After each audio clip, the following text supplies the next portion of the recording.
What if the hardest boundary you will ever set is not with a stranger, but with your own family? From the moment we're young, we're taught a single rule that feels unquestionable. Family comes first. No matter the cost, no matter the pain, no matter how small you begin to feel. So when a family relationship drains your dignity, crosses your boundaries, or quietly erodes your peace, something inside you fractures. You feel guilt for wanting distance, shame for needing space, and fear that choosing yourself makes you selfish, cold, or ungrateful. Stoic philosophy offers a different lens. It does not ask you to rebel, it does not glorify resentment, and it does not teach hatred. Stoicism asks one harder question: are you living in accordance with virtue and self-respect, or merely obeying a role? Today, we'll explore why. Because in certain moments, creating distance from family is not betrayal, but an act of discipline, clarity, and self-respect. Stay with me. This is not about anger, it's about truth. 1. Family is a role, not a license. One of the most dangerous ideas we absorb without questioning is this: if someone is family, they automatically deserve unlimited access to you, your time, your emotions, your patience, your silence. But Stoic philosophy draws a clear line between connection and entitlement. Being a parent, a sibling, an uncle, or a relative is a role. It is not a lifetime license to disrespect you, diminish you, or repeatedly violate your boundaries. Stoics were precise thinkers. They did not confuse titles with character. They judged relationships not by blood, but by conduct. Ask yourself this honestly: if this person were not family, if they were a co-worker, a friend, or a stranger, would you tolerate this behavior? And the constant criticism disguised as concern, the guilt-laced comments meant to control your choices, the dismissive tone that shrinks you little by little. When the answer is no, something important is revealed. Stoicism teaches that your inner life, your reason, values, and self-respect, is a citadel, and no one enters that citadel without consent. Family ties may explain where you came from. They do not dictate what you must endure. This is where many people feel conflicted. They confuse endurance with virtue. They assume that putting up with harm is a moral achievement. But Stoic endurance was never about passive suffering. It was about choosing what is worthy of your energy. There is a critical distinction here. Endurance is staying steady through unavoidable hardship. Self-betrayal is staying silent in avoidable harm. When someone repeatedly crosses your boundaries and hides behind family status, they are not asking for love. They are asking for permission. Permission to speak to you without respect. Permission to override your autonomy. Permission to treat your inner world as public property. Stoicism says no. Respect is not withdrawn from family out of spite. It is regulated out of wisdom. A Stoic does not slam doors emotionally. They quietly adjust access. This might look like fewer conversations, shorter visits, clearer limits on what topics are allowed, or simply refusing to engage in cycles that lead nowhere but pain. This is not cruelty. This is clarity. Here is a grounding Stoic question to carry with you. Does this relationship strengthen my character or slowly dismantle it? Because anything that consistently pulls you away from reason, dignity, and self-command is not aligned with Stoic virtue, no matter the label attached to it. Blood may create connection, but character determines access. And choosing who gets access to your inner life is not an act of rebellion. It is an act of self-respect. 2. Stoicism puts virtue above blood. Stoicism never asked a simple question like, who is related to you? It asked a harder one. What kind of person are you becoming because of this relationship? In Stoic thought, morality is not inherited. Virtue is not guaranteed by proximity. and being close to someone does not make their behavior righteous. This is where many people feel torn. They sense that something is wrong in a family relationship, yet they hesitate to act because loyalty feels sacred. But Stoicism makes a crucial distinction. Loyalty to people is secondary to loyalty to virtue. Virtue, for the Stoics, meant living in alignment with reason, justice, courage, and self-control. Any relationship, family included, that consistently pulls you away from these qualities demands re-evaluation.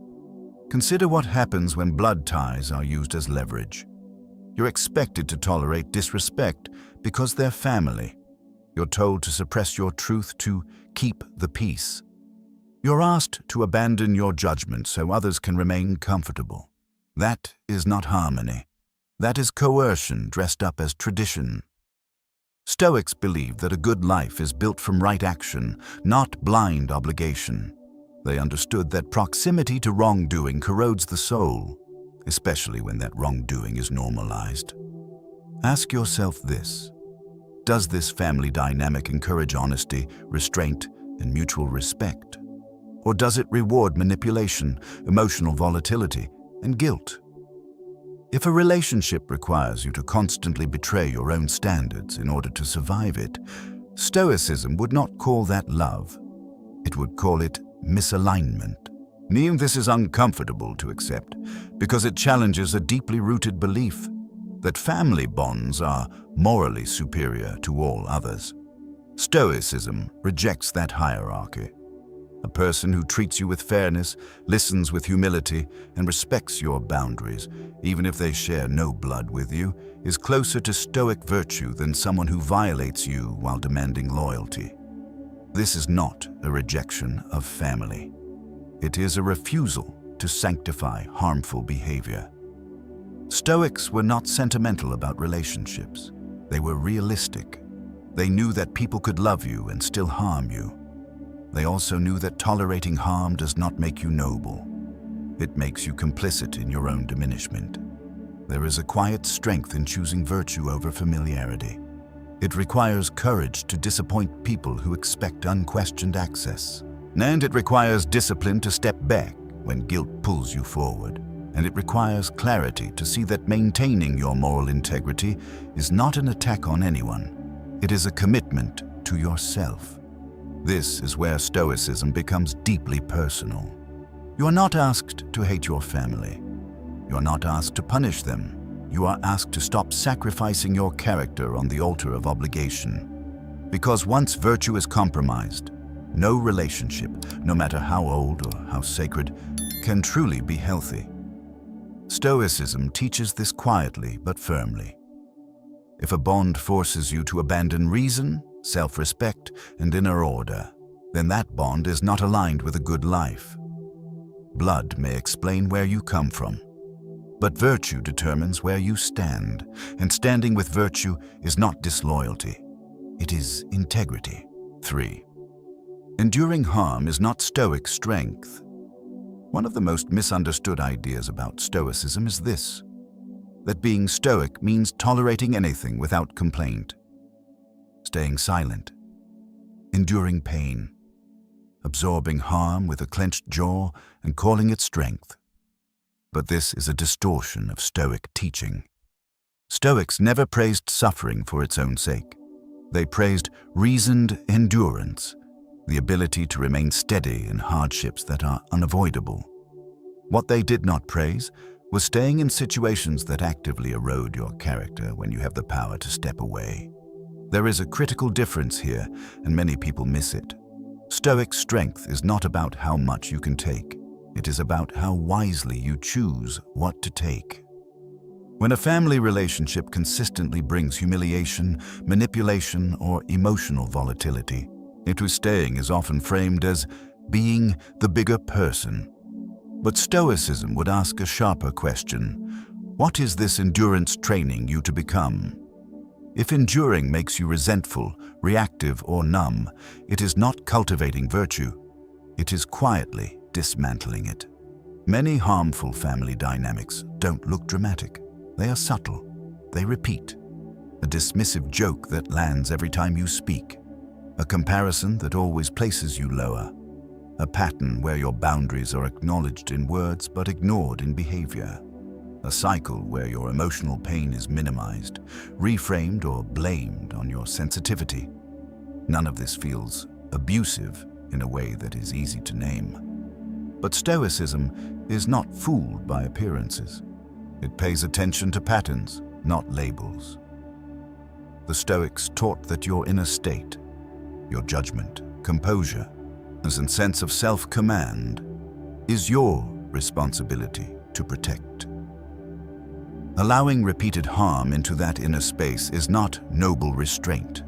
It is negligence. This is where many people feel trapped by guilt. They tell themselves, "I should be able to handle this."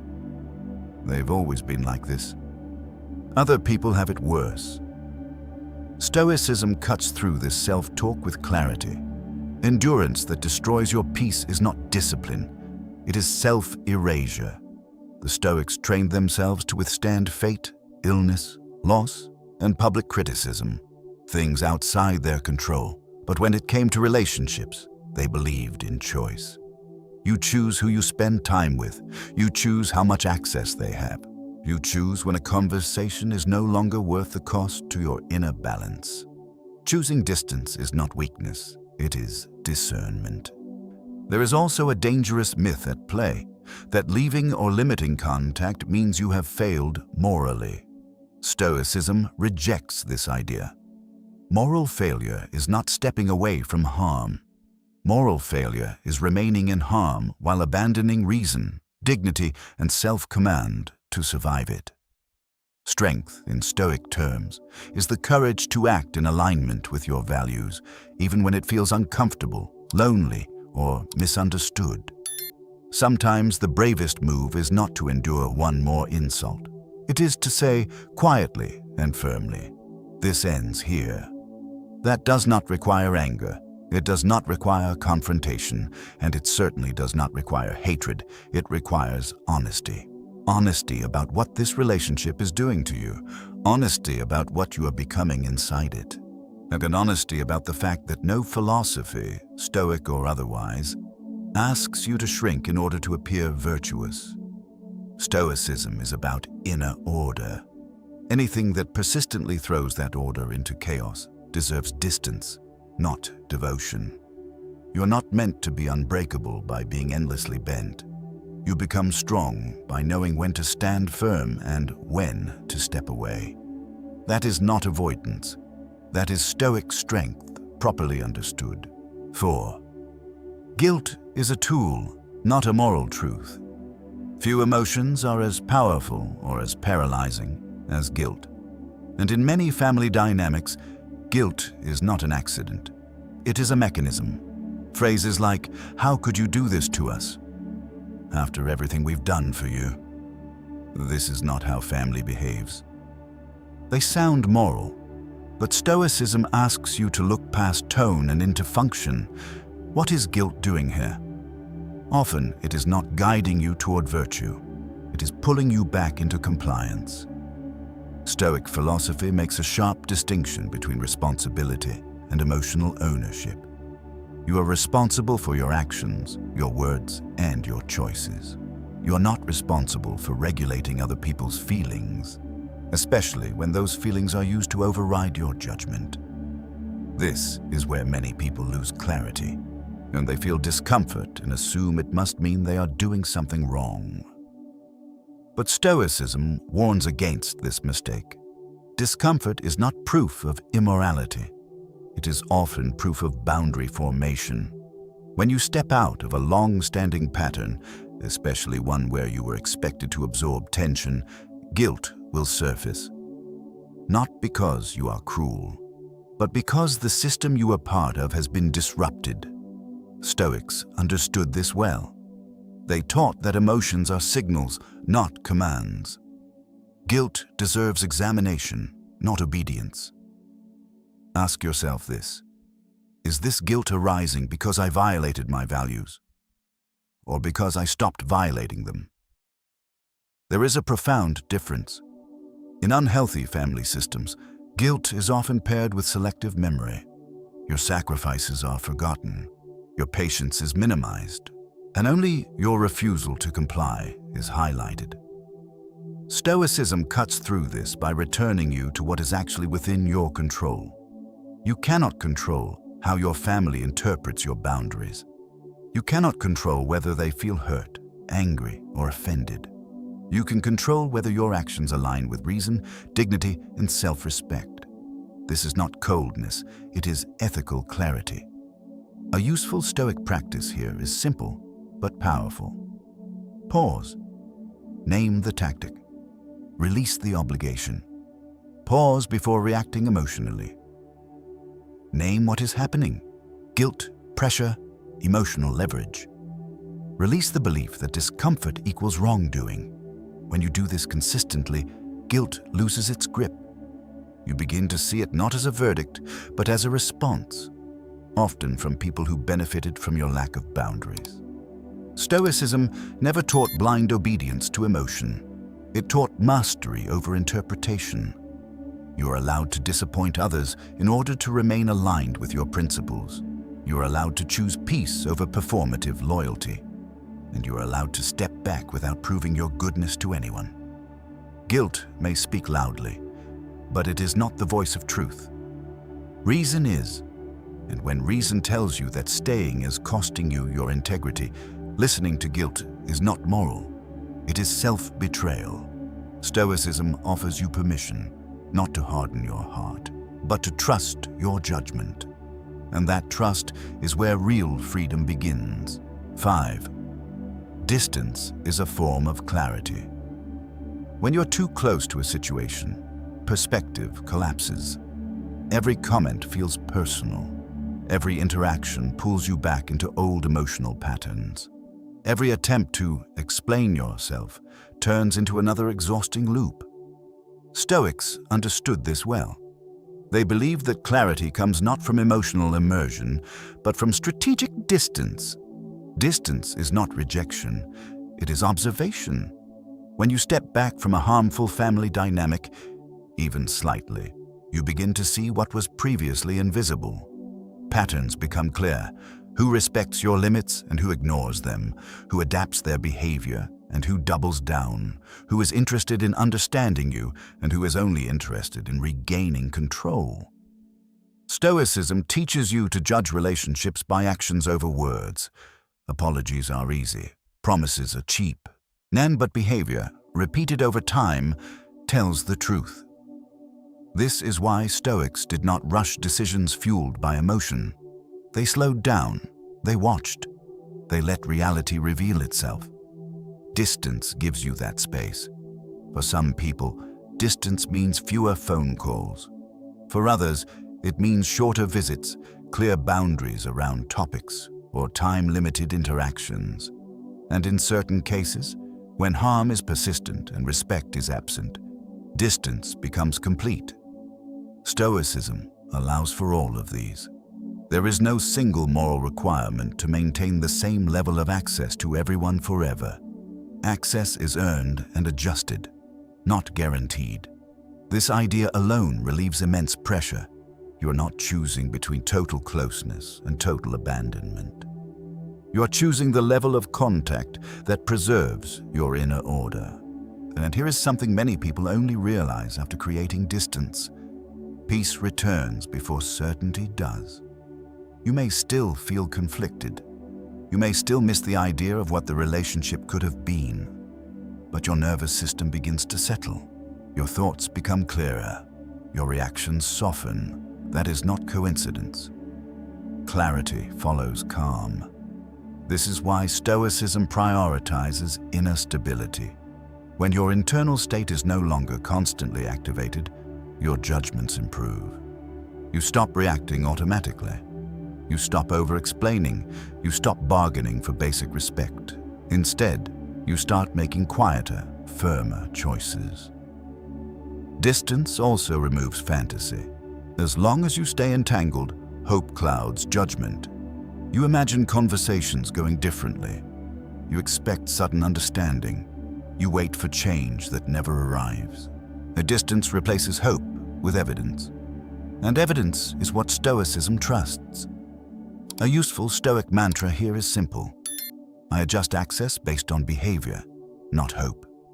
Not based on history, not based on guilt, not based on who someone used to be, based on how they show up now. This is not emotional withdrawal. It is ethical discernment. When distance brings clarity, it becomes clear why Stoics did not fear separation. They feared confusion. They feared living without clear sight of what was real. Distance sharpens that sight, and once you see clearly, you can no longer pretend that staying close is harmless. At that point, maintaining distance is no longer an act of defense. It becomes an act of honesty. 6. Peace is the foundation of virtue. Stoicism never treated peace as a luxury. It treated peace as infrastructure. Without inner calm, reason weakens. Without reason, virtue collapses. This is why Stoics were uncompromising about protecting their inner state. They knew that a mind constantly under emotional attack cannot act with justice, patience, or wisdom, no matter how good its intentions are. Many people believe that choosing peace is selfish, that stepping away from family conflict is avoidance, that staying in turmoil is somehow more moral. Stoicism disagrees. A Stoic does not seek peace to feel comfortable. They seek peace to function well. Ask yourself this honestly. When you are around this family dynamic, do you become calmer, or more reactive, more grounded, or more defensive? More yourself, or a smaller, sharper version of who you want to be? These answers matter. If a relationship repeatedly destabilizes you, it does not merely hurt your feelings. It interferes with your ability to live virtuously. You cannot practice patience when you are constantly provoked. You cannot act justly when you are emotionally cornered. You cannot exercise self-control when your nervous system is always on alert. This is not weakness, it is biology. And Stoics understood this intuitively. Peace creates space. Space allows reflection. Reflection restores choice. That is why distance can feel like relief before it feels like certainty. For the first time, you are not bracing yourself before every interaction. You are not rehearsing responses. You are not recovering from conversations that leave you drained and doubting yourself. In that quiet, something important returns. Agency. Stoics believe that your highest duty is to act from reason, not reaction. If a relationship makes reaction inevitable, then modifying that relationship is not selfish, it is responsible. Peace is not indifference. Peace is not coldness. Peace is the internal condition that allows you to be fair, measured, and humane. And here is the paradox many people miss. By choosing peace, you often become more capable of compassion, not less. But it is compassion with boundaries. Compassion that does not require self-sacrifice. Compassion that does not come at the cost of self-respect. Stoicism never asked you to be endlessly available. It asked you to be ethically available, to yourself first. Because when your inner world is stable, your actions become clean, not reactive, not resentful, not driven by guilt or fear. Peace is not the absence of conflict, it is the presence of inner order. And without inner order, no relationship, family included, can be truly good. Protecting your peace is not a retreat from virtue. It is the ground on which virtue stands. 7. Self-respect is a moral duty. Stoicism makes one thing very clear. You are not only responsible for how you treat others, you are responsible for how you treat yourself. Self-respect in Stoic thought is not pride. It is not ego.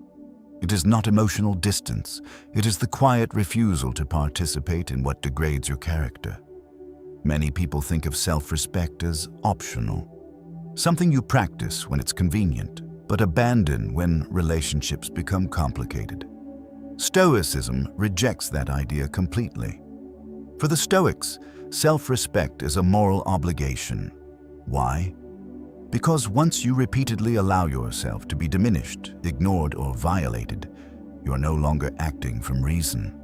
You are acting from fear, guilt, or habit. And that is where integrity begins to erode. Seneca warned that living against your own conscience is the most exhausting form of existence, not because others hurt you, but because you cooperate in your own mistreatment. This is where cutting or limiting contact with family becomes a moral decision, not an emotional one. If staying requires you to lie about how you feel, to silence your judgment, to tolerate behavior you would never accept elsewhere, then staying is not virtuous. It is self-abandonment. Stoicism never asked you to destroy relationships. It asked you to refuse false peace. False peace is calm on the surface and chaos inside. It is smiling while your dignity shrinks. It is harmony purchased at the price of self-respect.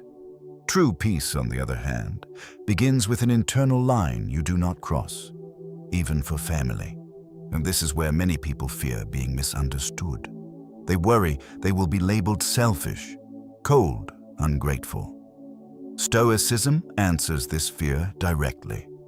You do not live to manage other people's interpretations. You live to act in alignment with reason and virtue. Self-respect does not require explanation. It requires consistency. You do not need to convince anyone that your boundary is valid. The boundary exists because it is necessary for your moral well-being. Here is a simple Stoic commitment you can make. Not aloud, not publicly, but internally. I will not trade my integrity for belonging. I will not sacrifice my inner order to maintain appearances. I will choose self-respect over silent suffering. This choice may cost you familiarity. It may cost you approval. It may cost you relationships that were built on access rather than respect. But it gives you something far more enduring, a life that does not require you to betray yourself in order to be loved. Stoicism teaches that the highest loyalty is not to blood, tradition, or expectation. It is to your own conscience. And honoring that conscience, even when it leads you to difficult distance, is not cruelty. It is moral courage. Cutting off, distancing from, or redefining a relationship with family is never an easy conclusion. If it was simple, you wouldn't feel conflicted. You wouldn't wrestle with guilt. You wouldn't replay conversations in your head, wondering if you're being unfair, dramatic, or ungrateful. Stoicism does not dismiss those feelings, but it refuses to let them rule you. What you've explored here is not a call to sever bonds impulsively. It is a call to examine them honestly. Stoic philosophy does not ask, who should I keep no matter what? It asks, what kind of life am I building through my choices?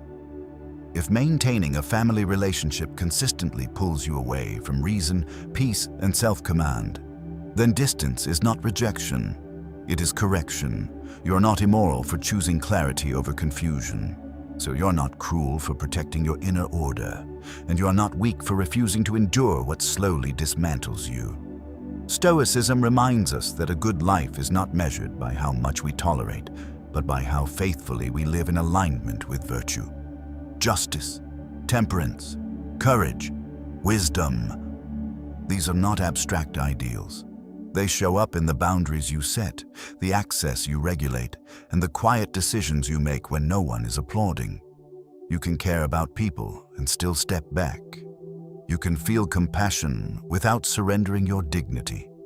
And you can honor where you came from without allowing it to define what you must endure.